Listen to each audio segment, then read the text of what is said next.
In the face of a global pandemic, a sense of fear is understandable. But how should people of faith navigate their worry? CBN's David Brody recently spoke with one of the president's spiritual advisors for her take on that, and he joins us now. David, good evening to you.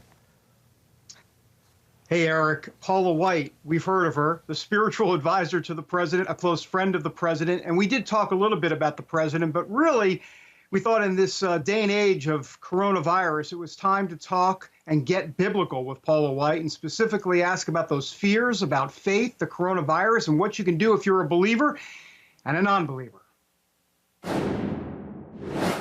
Paula, let me ask you, there's so much talk about fear and anxiety with this coronavirus. I want to know your message to believers, also obviously, possibly even more importantly, unbelievers, about what they're supposed to, how they're supposed to process this from a spiritual perspective, because there is a lot of fear and anxiety. And I know you can go into sermon mode here, Paula. I know you can go 2.5 hours. I get it. But Yeah. Give me the Skype version of, the spiritual significance of this moment.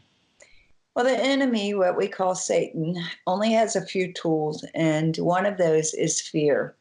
Then the reason that he operates so much in fear, and it's okay to feel afraid. It's okay to be anxious a little bit. It's not like we're not human and don't have real concerns. Doesn't mean we have to live by that fear.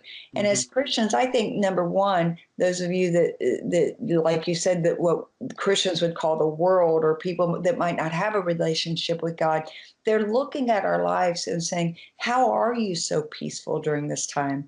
How is there a calmness?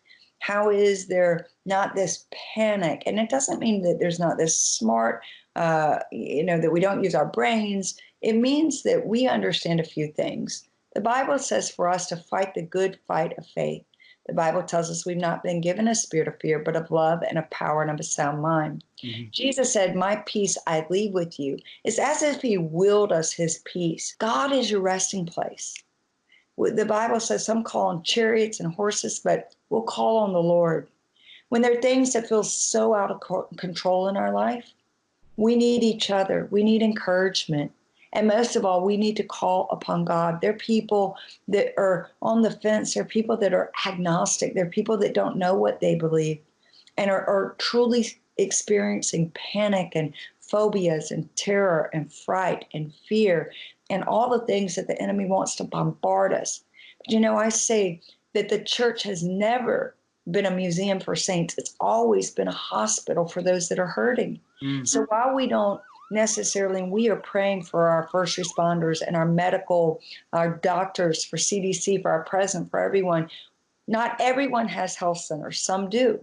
And some have now become testing centers and are using the churches. We're helping in all different ways. But I think the greatest way we always can help as pastors is to offer true hope and true faith. And faith is not what we say false evidence appearing real. We're not denying facts.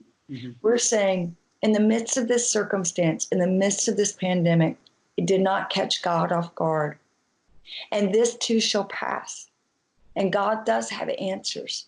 And if we'll sit and relax in him and calm down all the noise for a minute, calm down the chaos, I believe that God, as he has for thousands of years, delivered his people, has given them answers. Doesn't mean everything turns out just the way you want. Anyone who's ever read my book knows that, man, if I had things the way they want, I would not have gone through all the literal chaos and hell I went through. But David, God's arms, you can go through a situation of crisis, but that crisis doesn't have to get in you. And that's not to minimize what we're going through, because it's very real. It's very serious. But I do know this too shall pass. Paula White, here on Faith Nation, she also goes on to tell me that, look, a lot of folks basically say that when it comes to thoughts and prayers, they say, give me a break, it's empty rhetoric. They say, not at all. Prayers are not only very important, but it doesn't come just with prayer. There's work to be done as well. It's faith without works is dead. Eric? Yeah, David, I love what she said about this not catching God off guard.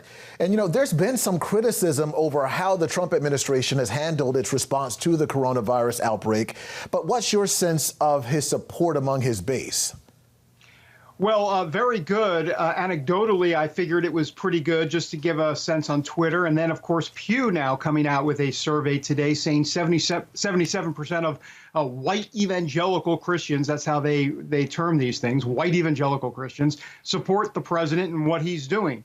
That's very high. 45% overall of Americans think he's doing a good job, but 77% of evangelicals, which really mirrors, if you think about it, the way evangelicals see this president. Roughly, President Trump has about a 50% approval rating. Evangelicals, once again, 77% or so think he's doing well. So pretty mirrors what they've already seen from this president. CBN News Chief Political Analyst David Brody, thank you so much for your insights tonight.